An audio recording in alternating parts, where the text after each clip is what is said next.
The Motorola Moto E, another sticky nugget once again. This phone was released back in 2014. It came with Android 4.4.2, but it could be upgraded up to Android 5.1 Lollipop, and this phone comes with 4GB of storage and 1GB of RAM, which is definitely the best thing in 2025. But the fact that this phone was released in 2014, I mean, it's not too surprising, but bro, 4GB of storage, that's not a lot, even for 2014. Regardless of that, this phone has a microSD card slot, so you know the storage could be expanded at least. And this phone comes with a 5MP camera, which, as you guys know, 5MP is not the best thing, but I mean, it is what it is. And unfortunately no selfie camera, so you really can't take selfies with this thing. But once again, this thing was probably a budget phone, so it is what it is.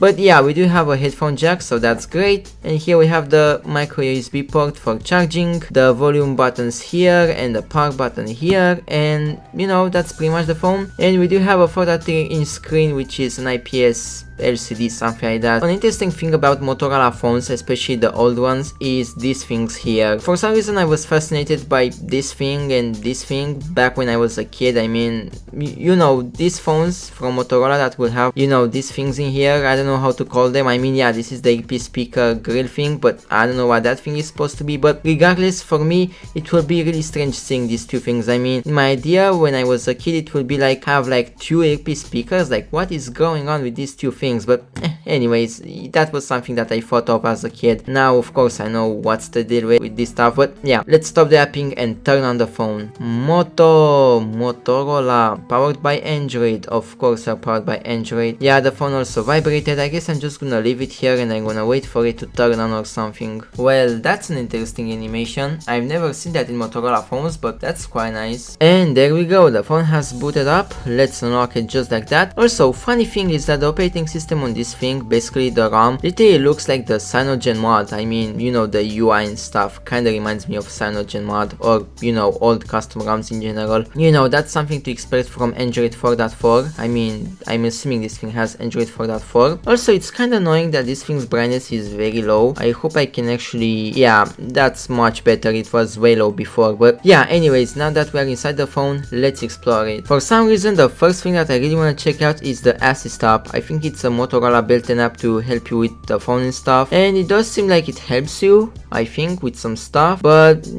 yeah, I'm not sure if I really want to use this app, but I'm assuming it's just an app that helps you, so I guess it is good for people who are old and stuff. And here we have BR apps. I have no idea what BR apps is supposed to do. It's once again the first time when I'm checking this app. It seems to be a Brazilian app, something like that. I have no idea. I guess this phone is coming from Brazil, even though I bought it from my home country, so well, that's interesting, I guess. I have no idea what it does. It's probably like an alternative to the Google Play Store or something, but anyways, moving on. Here we have the Google Plus app. Does this app still work? And I need to log in with my Google account. So I tried to log in and it tells me that I have to sign in on the web to access the account, so I guess I'm gonna do that now.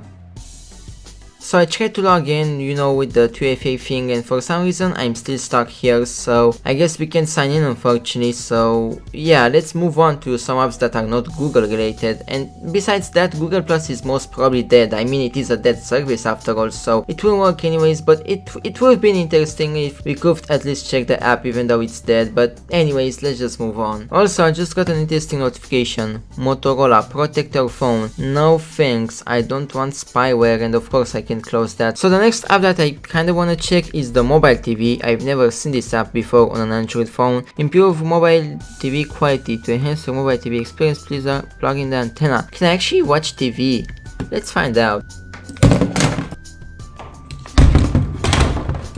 Alright, I promise I'm gonna try to be more gentle in the future. Let's plug this thing inside.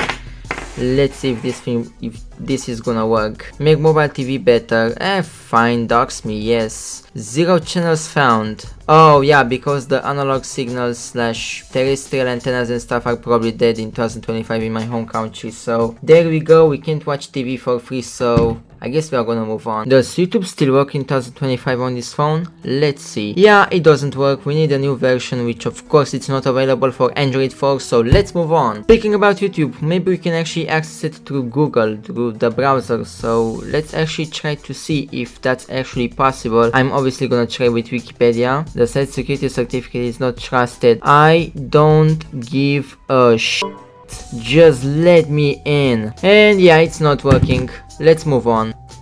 Never mind, we actually can. We actually can get to the Wikipedia website. At least something works on this phone. So I guess the Wikipedia website works. Let's see if YouTube works. I mean, this phone is Android 4.4 after all, so it should work because technically the phones with Android 2 don't work on the YouTube website. Of course, I had to do a mistype. I'm very good with mistyping. And by the way, if you guys have seen any suspicious links or something like that, just keep in mind that I bought this phone secondhand. I didn't wipe it at all, so you know, it might have some stuff that I'm not aware of because I didn't bother to reset this phone. So yeah, I just want to clarify that thing. And let's accept the terms of service if that's possible. Also, even though this phone is not really a flagship, it's not as bad as I thought this thing would be. I mean, you know, you can still browse stuff apparently. I mean, it's not that laggy, which is something to really appreciate. I mean, to be fair, it's not laggy at all. Like, look how fast YouTube loaded on the browser. I'm quite fascinated, to be honest. My glorious YouTube channel, which by the way guys, we are close to 200 subscribers. Thank you guys so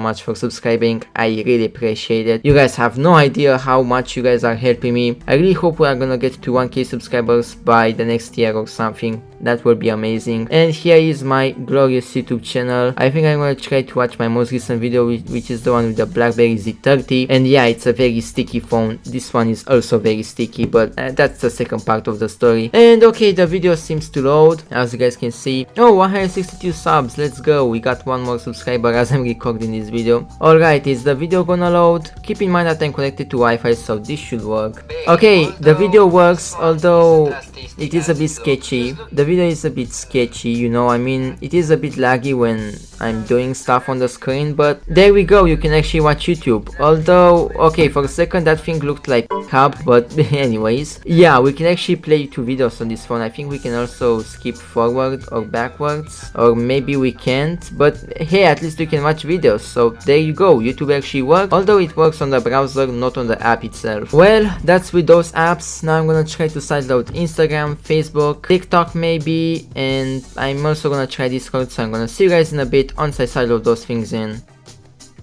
So it's been a bit of time. I finally got some apps in here and some games too, so let's try them. We're gonna go with Facebook first. Hopefully it still works for the sake of this video. Let's see if it's even gonna load up, if it's even gonna work, even just a bit. I guess I'm gonna be back if this thing will even load up. Yeah, it's been a minute, it's not loading up. Let's move on to the next app or something. I guess it's time for Instagram. Oh, I mean Instagram. Instagram. Yeah, that's what I meant to say. Oh my god. Oh, Instagram has stopped. I guess this phone really hates Instagram, that's for sure. I guess we're gonna move on to TikTok, aka the place for fast brain rotting. If you guys know what I mean. You know, the place where you go to watch the 6-7 memes and destroy your brain cells and everything else in your brain and stuff. I mean, it's the TikTok Lite, but it still should work technically, and it's literally the light version. I mean, the light version should work on crap phones in my opinion, and it doesn't really seem to work. I mean, we just have a black screen right now, but I guess I'm gonna give it like a minute or two and I'll be back or something. It's been a minute and a half and this shit is not loading up, so let's hope that Discord works, and yeah, let's try it out or something. And we are on the login screen, I think. Welcome to Discord, thank you. Alright, I'm gonna try to log in and I'll be right back. Alright, let's see the moment of truth. Let's hope that this is gonna work. I really hope it's not gonna be the same situation as on the BlackBerry. And I think it's not working. Yeah, it's not working. Well, if no apps work, let's try at least some games. Here we have the Flappy Bird game, which should definitely work on this phone. I mean, if Flappy Bird doesn't work, then this is definitely e-waste. I mean, at least something works on this phone. And of course I had to die, so let's move on to Geometry Dash, I guess. And here we have Geometry Dash. Let's see if this game works fine or if it sucks. So far, it seems to load up. It's a bit a bit laggy, not too laggy. Let's try to beat the last map or something. Okay, we are flying with the ship. I'm almost dying, but hopefully not. Okay, that was a close call. Okay, I'm quite surprised that I didn't die yet. I mean, I would usually die here, so... Oh, okay, never mind, I spoke too soon, so yeah, there you go. Now that we checked all the apps, it's time to do one more last thing, which is to check the camera quality, so let's do that. Is this nugget taking sexy pictures? Let's see if that's true or not. So far the camera quality is meh, at least we can zoom in, but in the same time the zooming in is also a bit blurry. There we go, I took another one. Now I'm gonna try to record the video as well. Also, speaking about recording videos, this thing can unfortunately record 480p 30 frames per second, so I guess we're gonna have a very shit quality, but let's try it regardless, I guess. Testing 1, 2, 3, I'm recording on this Motorola Moto E Nugget, and there we go, the video is done. I guess we are gonna take a conclusion from the timeline, cause you know, it's not that easy to judge the video and camera quality on this screen, so yeah. I'm recording on this Motorola Moto E Nugget, and yeah, the zooming quality is not the best as you guys can see, but yeah, there you go, this is the test of this phone, this camera video thing. Let me guys know in the comments what do you guys think of this phone's camera and video quality, and yeah, that's the video guys. I hope you guys enjoyed this video. Also, before I end it, just know guys, in the next one I think I'm actually gonna try to custom RAM this thing, because guess what, this phone can finally be custom RAMmed, unlike the other phones that I've tested on this channel, you know, recently, like the LG D160, Uplay, and these phones, like those things cannot be custom RAMmed, but this one can finally be custom RAMmed. So hopefully in the next video I'm actually gonna custom RAM the thing. And as a conclusion, is this thing usable for old games and web browsing and calling, texting, stuff like that? Yeah, it is probably usable, but for modern social media apps it's definitely not usable. But for the rest of the things, yeah, this thing can still be used. And yeah, that's pretty much the conclusion. You can use it as a dumb phone and for web browsing, but that's it really, you can't use it for anything else. Once again guys, thanks for watching, I'm gonna see you guys next time, and have a great day. Bye bye. Sticky Moto. Oh my god, it's so gross.